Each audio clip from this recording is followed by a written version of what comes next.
So when asked what's the flagship watch for the brand Grand Seiko, I like to think most people will just gravitate towards the Snowflake, which is an amazing titanium watch with that snow white dial and spring drive movement. And this watch has been around for several years now, but I think some of the shortcomings that some enthusiasts might have is that they don't like to wear titanium watches, and they're not a huge fan of the spring drive movement, which in some respects they don't consider a fully mechanical automatic movement. So now if you fast forward to this year, the year 2021, Grand Seiko recently released the White Birch, which also happens to be the GPHG winner for Best Men's Watch this year.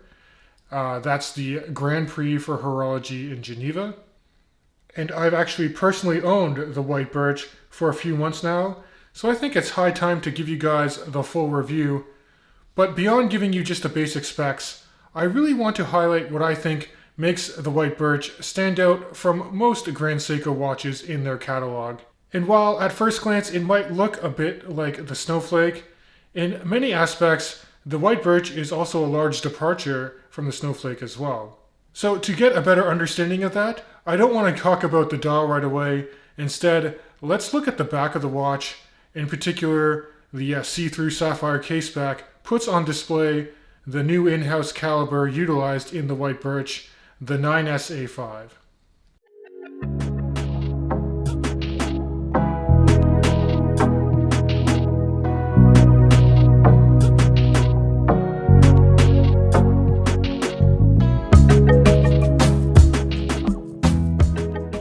Now, the 9SA5 in-house automatic caliber from Grand Seiko was actually released in 2020, but only in a select, very limited number of watches. Now, what makes this a really big step up from their other high-beat automatic movements is the phenomenal 80-hour power reserve that's supplied by two twin mainspring barrels. But beyond having an extended power reserve for a watch that ticks away at 5 Hz or 10 beats per second, you're also getting their newly developed dual impulse escapement, which through the case back you can just see going crazy along with the balance wheel. And my macro lens actually has a hard time picking up how quickly these components work in synchronized precision to allow that 80 hours of power reserve to flow freely through the rest of the watch. Now, I've read that this dual impulse escapement is actually likened to the coaxial escapement developed by George Daniels for Omega, in the sense that it reduces friction and can extend the overall life of the movement. But where I think it's actually better than the coaxial escapement from Omega is that you're getting a higher power reserve because the coaxial movements typically run between 55 and 60 hours. And beyond that, Omega tends to actually slow down the beat frequency of their movements to about 3.5 Hz. Now, I do want to highlight that this movement winds extremely smoothly, but what's interesting and not reported in a lot of reviews is that because you do get two mainspring barrels, you're probably going to have to manually wind the movement about 70 or 80 times before this watch actually starts up if it's completely dead. And another cool feature specific to the 9SA5 and absent from a lot of Grand Seiko or Seiko movements in general is you do have a quick set date. And when I say quick set date, I mean that the date will actually cycle over directly at midnight. So it's not going to be that gradual date change that you typically see. It's an instantaneous switch once you cycle the hands past 12 o'clock p.m.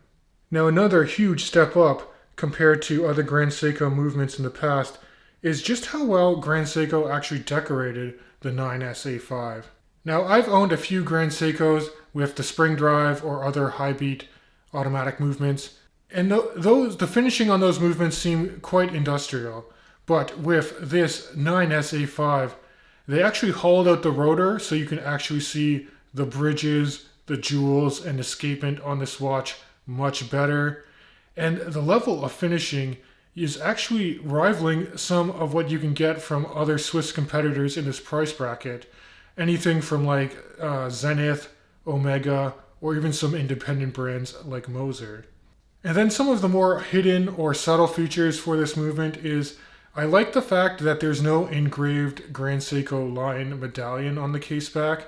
Instead, you actually get a transparent logo that's actually very easy to miss. You actually have to hold the sapphire crystal display back at certain angles to be able to see that lion hologram in the center. But really, the biggest improvement to the overall movement and the case back is that there's no giant bump. So this watch sits very flat on the wrist, and that just makes the wearing experience phenomenal. So moving away from the automatic movement, let's actually talk about the case and bracelet and the overall wearing experience for this timepiece.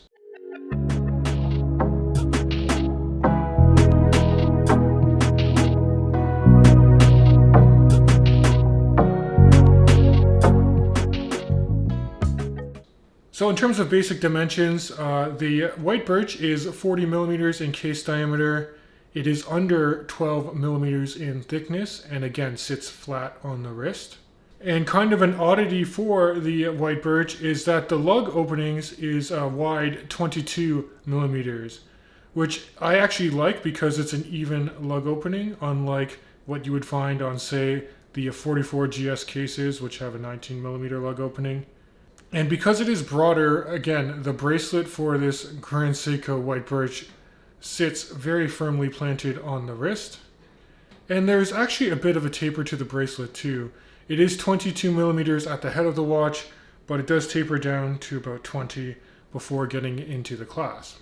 Now, the Grand Seiko clasp has also been updated quite well for the White Birch because it's completely integrated with the bracelet. There's actually a big gap in the fold-over mechanism here.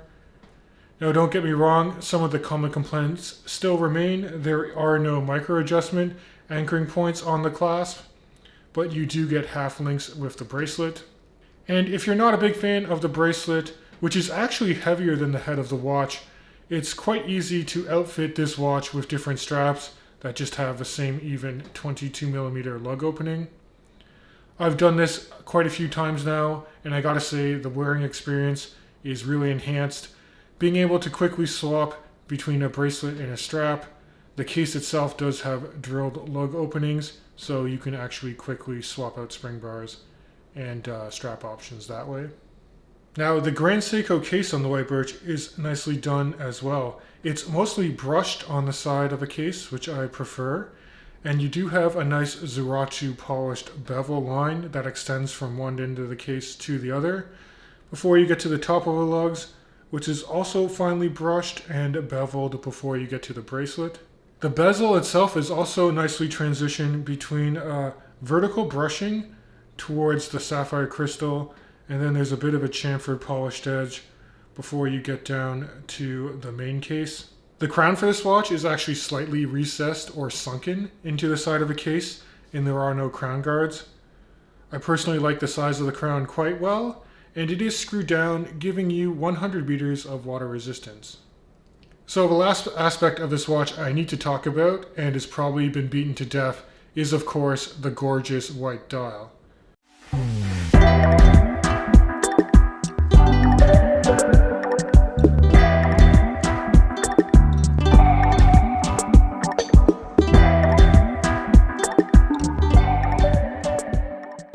Now, I was worried that this watch wouldn't be very legible because there is no lume on the applied indexes or handset, but they are masterfully Zuratsu polished, multifaceted, and they play very well in contrast to the texture of the White Birch dial itself.